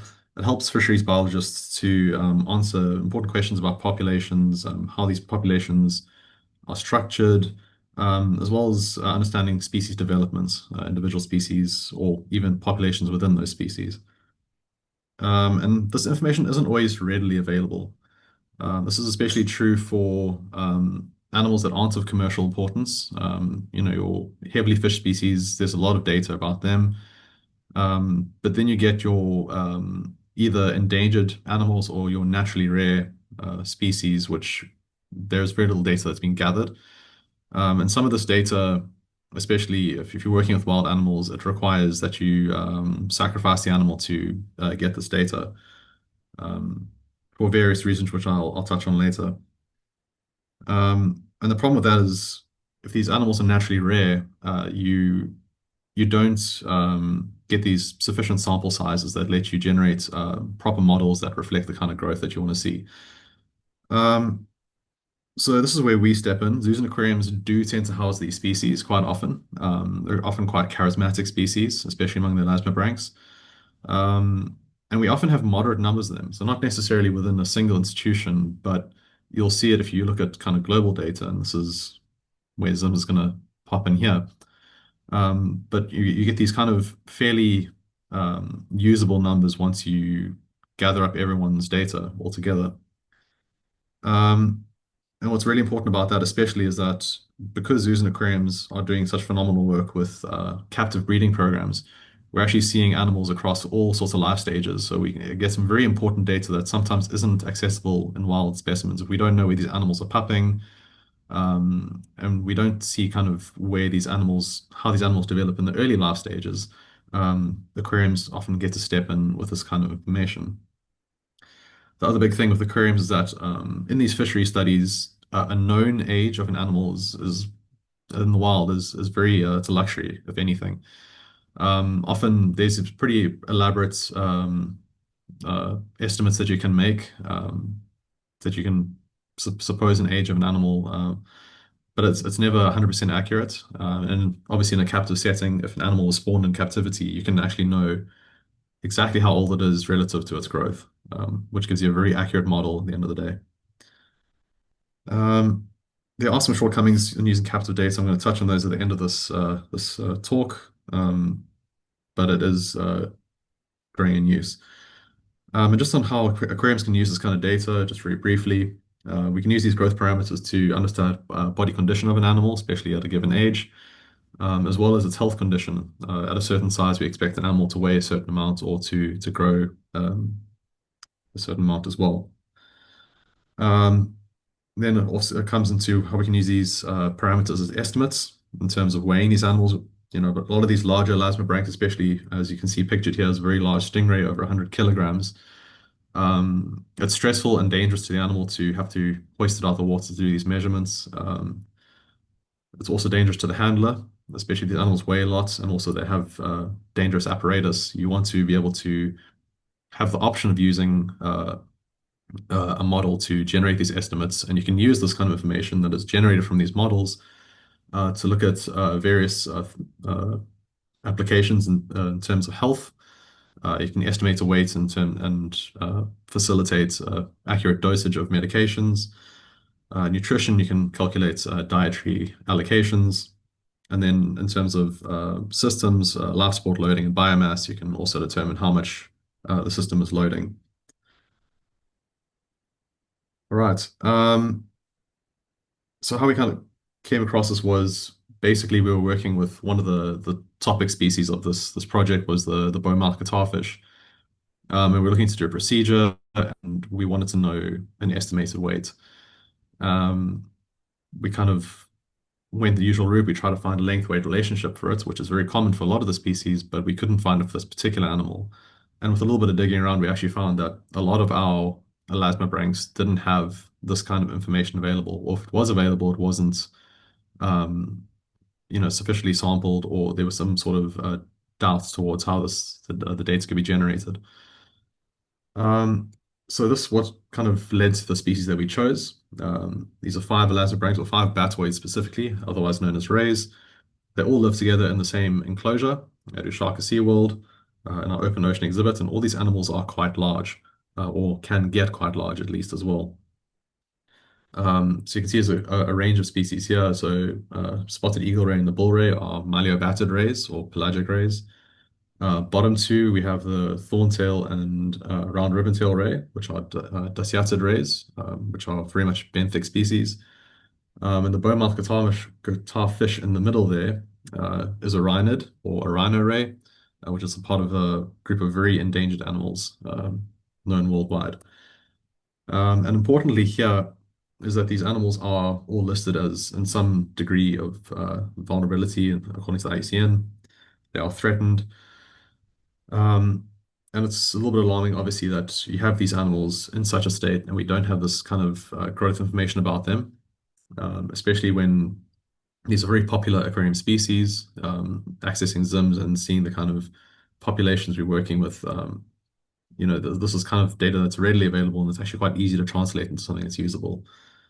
Another reason why we chose these animals, besides their status, is that because they're so popular and they're so charismatic, and because they breed in captivity, or most of them do anyway, this often leads to these animals being sampled more in terms of getting measured, weighed, and other parameters being taken. So this kind of information is being uploaded to ZIMS, where it can be used for studies like this. Okay. So touching quickly on the methods here, I don't want to go too deep into it, but most of the information, the morphological data, did come from ZIMS global data. A little bit came from some peripheral sources attached to our aquarium, just from historical records. For all species, we extracted as far as possible from ZIMS: length, disc width, weight, age, intermeasurement time period, sex, and origin. And we kind of compared, or ran these against various models and estimates. Basically, a lot of these are growth functions that are typically used in fisheries research. We didn't use all of these, but I had to run the data against all of them to see which of them were the best fits. And there was a testing criterion, the Akaike's information criteria, to get a best statistical fit. And typically what we found was there's the logistic growth function, which is one of the kind of classic population growth functions, had the best test scores for all species. Sometimes not by a lot, but typically scored the highest. And it is found in a lot of larger batoid species that this is one of the better models to use. It's actually based loosely on other large, late maturing animals as well. Not all the approaches work. Some analyses had to be discarded due to various factors such as smaller sample sizes and poor sampling of certain age groups, but I'll touch on that a little bit at the end. Okay, so just going across some of the species, I won't linger on these too long, so I kind of want to get to what didn't work. But picture at the top right there is our length-weight relationship, which is just a common relationship we use in fisheries. And yeah, this is kind of your typical relationship that you see there, and then at the bottom is our growth function, and there's quite a bit of variation within eagle rays, but this could also be due to sampling error. Bull rays, these animals don't breed in captivity, so we didn't have any young to do these age fits here. But as you can see, there's quite a good fit on this graph here in terms of the sampling. Okay, thorntail ray, again, this is a very good fit on the graph. The growth model performed quite poorly, but again, that's because there's quite big gaps in the sampling sizes here. In terms of, you got quite a few juveniles groups at the beginning there, a couple in the middle, and then right at the end of its size range, a couple more samples. And this tends to skew the model a bit, so it actually doesn't get that sigmoid shape that you want to see. So it's quite a poor performance there. Tidière, this is quite a good relationship as well. This is also a very good shape, very similar to what you'd see in wild when you generate from wild data. A heavy overrepresentation of young animals that was due to a study that was done in one of the zoos. What this can do is obviously skew towards how the animal grows at a younger stage versus later stages. So again, it's not that sigmoid shape. It starts to form its asymptote, but not very well because it doesn't have good representation of adult animals. And this is our bow mouth. Also fairly poor representation on the growth model. This is due to the fact that we don't have any young animals that were measured in any ZIMS populations. And then it started being measured pretty much close to a meter in length, which is quite a bit later in its life. Okay, but we wanted to know, how does this information that we've generated compare to wild populations? There isn't a lot to compare to with these species. A lot of the studies have very poor sample sizes, so they are questionable. So it's quite difficult to pick studies which you can compare to. So if we look at one of our benthic rays here, we have an animal that's, as you can see in captivity, has quite a bit of a higher condition score than the wild animals, but follows a similar trend and approaches a similar asymptote. Spotted eagle rays a lot closer. This is a pelagic ray. And despite this divergence as well, you can see both trends go towards a similar point in the asymptote.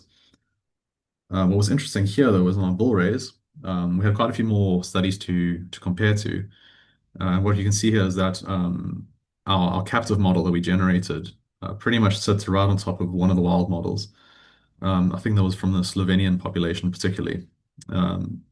And then the kind of most divergent wild pattern on the top left there comes from a very poorly sampled population. So you can see that if you don't get a sufficient sample size when you're generating these models, you can actually get quite a wild deviation from what you would expect otherwise. Okay, so like I said, it was about the journey more than the destination. So what really didn't work? Despite having fair sample sizes across ZIMS global data, these are still comparatively small sample sizes for these types of models. Typically, you get well over 100 or 200 specimens per species, per model. And for some of these species are struggling to get just over 30 data points. We often get overrepresentation of certain size classes. This is just a matter of handling small animals is a lot easier to get lengths and weights. And obviously bigger animals are more difficult to handle, and not a lot of institutions are keeping 100 kilogram, 150 kilogram plus stingrays. So you kind of get this drop off. Again, you get the gaps in the size ranges. Small animals easier to handle, and for some reason, the measurements kind of fall off for a year or two, pick up again, and then drop off. Just want to touch on one of the other things that captive environment affects. So we have to understand that while we get this luxury of knowing exactly how old an animal is, and people who are running these kind of functions would love to have that kind of information for any wild population, we're dealing with captive animals, so they're under very specific conditions, often ideal conditions. They're not getting as sick as often. They're hopefully getting ideal diets, and they're getting pretty consistent environmental parameters. And they're not getting exposed to certain social environmental cues, which might tend them towards, for example, reproductive cues. These reproductive cues might lead them to reinvest some of their resources into reproduction and behavior, which means they wouldn't be investing in growth, somatic growth specifically. Okay, the way forward, we need more information. So if everyone could just kind of get more data about their rays, especially across all life stages. This is really an important point that aquariums have access to these younger animals. So we getting this information, we can actually generate much more accurate models. And that's pretty much all I want to say about that. Thank you very much. Terrific, Timothy. Thank you. Thank you for that wonderful presentation. And it's a great reminder about the importance of recording that husbandry and medical data in ZIMS. So thank you for that. Great use of that.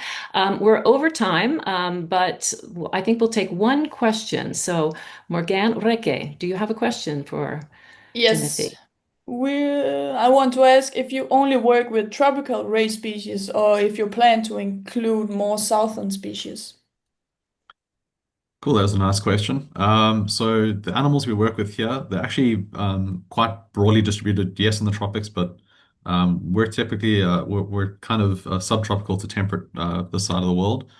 It would be interesting to see, the more temperate, more cold water species, because I can imagine that environmental effects would have greater impacts on their growth patterns. So I would like to go that way forward. Yeah.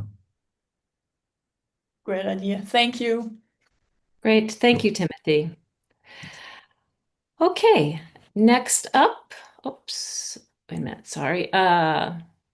Yes, Timothy, if you wouldn't mind stop sharing. Timothy, if you could, yeah, there we go. Okay, thank you. Terrific. So our final speaker today is Hana Thompson, who is a genomics research biologist at African Lion Safari in Cambridge, Ontario, Canada. She completed her master's degree studying plant evolutionary ecology at Queen's University in Kingston, Canada. Currently, her research focuses on using genomic and quantitative genetic tools to monitor and inform management of zoo and conservation breeding populations. This fall, she is starting a PhD program on genetic diversity indicators for biodiversity monitoring and developmental plasticity in head starting programs. The title of her presentation is Using Fitness Services to Better Link Conservation Breeding Programs with Wild Population Recovery. Hana, the floor is yours. Okay, so hi everyone. Thanks so much for having me, and thank you so much to all the organizers for this really great symposium. My name is Hana. I'm a research biologist at African Lion Safari, which is an accredited zoo in Ontario, Canada. And I'm really excited to be here today to talk to you about some of the work we've been doing, looking at using fitness surfaces to better link conservation breeding programs with wild population recovery. So a lot of the sort of driving ideas behind this work is this idea that changing environments can lead to changing selective pressures. So if we imagine a population that lives in a habitat that looks something like this or like this, they may be experiencing things like habitat loss or climate change, or even just year-to-year fluctuations in temperature, precipitation, which means that the environment that they experience from one year to the next can look very different. And this means that traits that may have been, or behaviors that may have been beneficial for them in a previous environment may no longer be beneficial. So they're experiencing different selective pressures in this new environment. And over time, this can lead to evolutionary change in populations. And what I'm particularly interested in is what this might mean for conservation breeding and reintroduction programs. So we know that these kinds of population supplementation programs where we introduce new individuals to a wild population can help reduce genetic diversity loss and prevent extinction in wild populations. However, they may be experiencing different selective pressures as they move from that captive to wild environment. So this brings us to a potential issue. If individuals are under different selective pressures in the captive and wild environment, then they may not perform as well once released into the wild and are experiencing new selective pressures. And we know that translocated individuals do tend to underperform compared to wild counterparts. So this is from a review done by Gross et al. Basically, each distribution in that graph is from a different taxonomic group. And all you really need to know is that distributions that fall to the left of that dotted line are cases where translocated or reintroduced individuals performed more poorly than their wild counterparts. We also know that there is evidence of adaptive genetic change occurring in some zoo populations. So if you were at this symposium last year, this graph may look familiar to you. This is from work done by Dr. Drew Sauvé, who is the manager of conservation and research here at African Lion Safari, and he talked about this last year. So I won't get too much into it today, but if you are interested in learning more about what this graph means, I would encourage you to check out his talk from last year. But basically, all it's showing is that in some zoo populations, we do see these signs of adaptive genetic change, which could be due to different selective pressures in those environments. So this brings us to the sort of two main questions or problems that I'm interested in. So one, we don't know whether or how much wild and captive selective pressures differ or what traits are most important. And we also know that there is evidence of adaptive genetic change occurring in some captive populations, but again, we don't know necessarily what pressures are driving this or what traits are most important, and what this might mean for fitness, especially once they're reintroduced back into the wild. And so what I'm here to argue today is that we think fitness surfaces might be a really useful tool for addressing some of these questions, getting at them a little bit deeper and trying to understand better the implications for reintroduction programs. So fitness surfaces are a tool taken directly from evolutionary biology. They have a long history there. And this is kind of what they look like. So basically, they function to quantify the relationship between a phenotype and fitness. So by phenotype, I just mean some kind of measurable trait on an organism, whether that be its height or weight or some aspect of its coloration, but could also be a behavioral trait. So in this example here, I have clutch initiation date. So the date that a bird would choose to start laying their nest. And then fitness just refers to an individual's ability to survive and reproduce. So in this example, I have a number of offspring an individual produces throughout their lifetime. And in this example fitness surface, this is not real data, just an example, but I have two populations. Whoops. Captive population shown in purple and a wild population shown in green. And there's sort of two main components here. So at the bottom, we have our phenotypic distribution.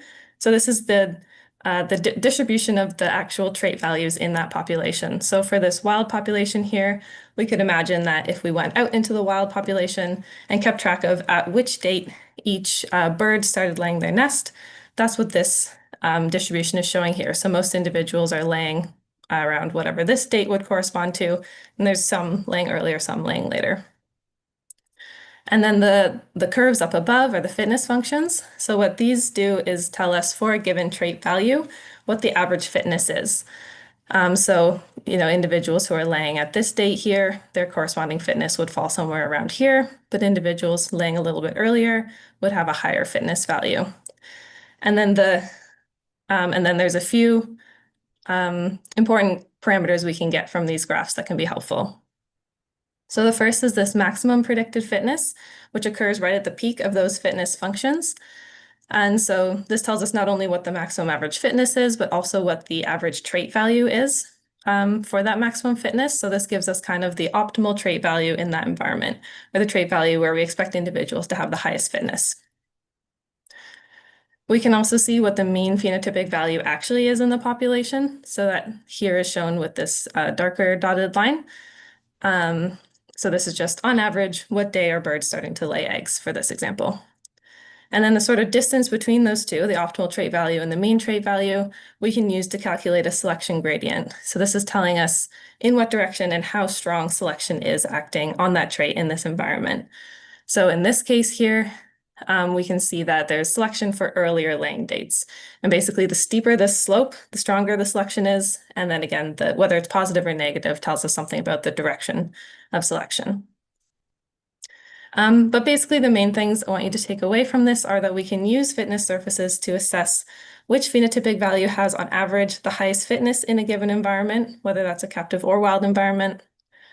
And we can also use them to estimate selection for a phenotypic trait in that environment. So I just wanted to give some real-world examples. So here are some fitness surfaces for the burrowing owl, gray-crowned crane, and red-breasted goose. And this is all pulled directly from the Species360 ZIMS database, which is actually a perfect database for these kinds of studies because we can get a ton of data. There's different morphological or behavioral traits that different zoos are keeping track of for their species. And because we have pedigree data in there, we can also calculate how many offspring individuals are producing to get an estimate of their fitness as well. So this database is basically perfect for this kind of approach, which is really great. So if we look at these three species, we can see sort of similar patterns, but one thing we can look at is basically how far off the mean value is from the optimal value. So again, I have clutch initiation day as our trait and clutch size as our measure of fitness. So here we can see for burrowing owls that the mean clutch initiation day is a little bit later than what the optimal value would be. Same for gray-crowned crane, but not quite so much. And red-breasted goose is pretty close to its optimal value here, at least in these zoo populations. And then when we look at the selection for them, again, we see that strongest selection in the burrowing owl, again, because they're further from that optimal, a little bit less strong for gray-crowned crane and the least for red-breasted goose. And so this can just sort of be an indicator of, maybe this is a trait that might be worth looking at since there is some selection for that trait in this environment. And if it's in the same direction as the wild environment, then that may be great. That might be a good thing. If it's different, then that might be something to, think about different ways we can manage for that. So this is sort of looking among species, but we can also delve a little bit deeper just into one. So again, this is for the burrowing owl. The other great thing about the ZIMS database is that it tells us where each of these individual animals are. So now I've split the fitness functions by facility. So we have 9 different facilities here, and we can see what the sort of optimal value is for each of them. And what we see is that for most of them, the average or the optimal value is sort of falling around here, just over the 100th day of the year. But we have one facility where the optimal value is quite a bit later. And again, this can just be sort of a starting point to look into this a little bit further. Maybe this facility is geographically located somewhere further away. Maybe management practices are different, but could be a starting point to look into a little bit further if this is a trait that is of concern.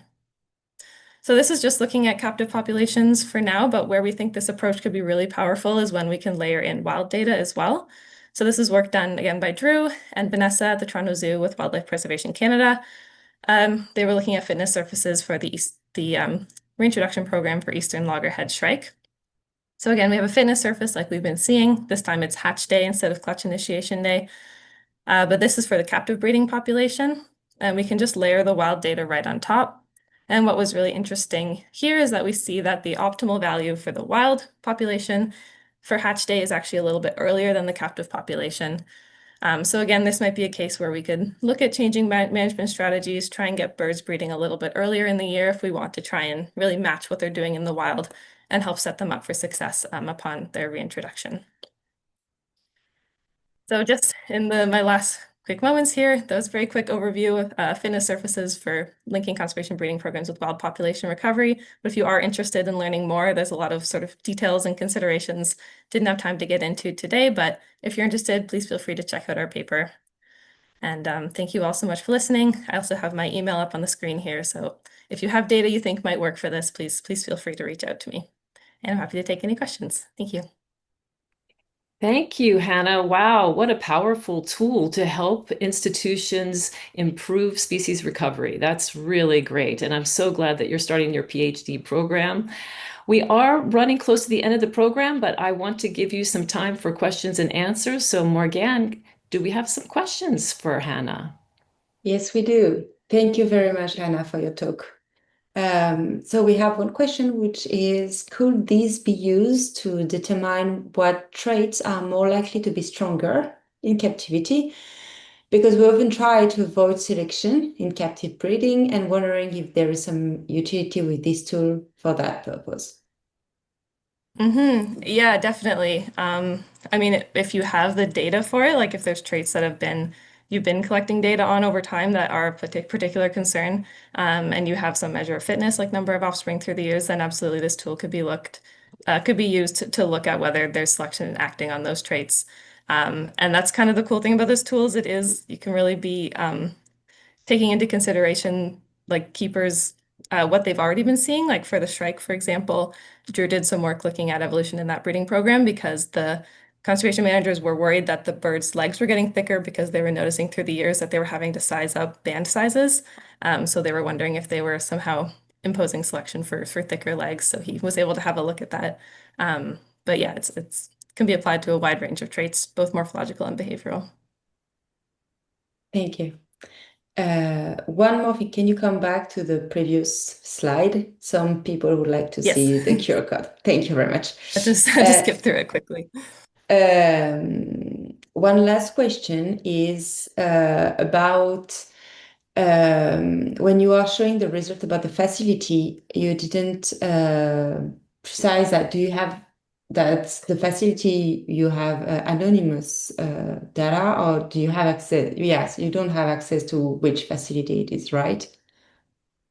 So it is all in the database. It would be the kind of thing that I would probably share with the breeding program themselves. And again, if facilities are reintroducing to different places, or if this is a trait that it doesn't matter so much, the birds are able to respond in the wild, it may not even be that big of a deal, but yeah, the data is generally in the database as well. So the question is, where did you get the facility information of the animals? Oh, through ZIMS.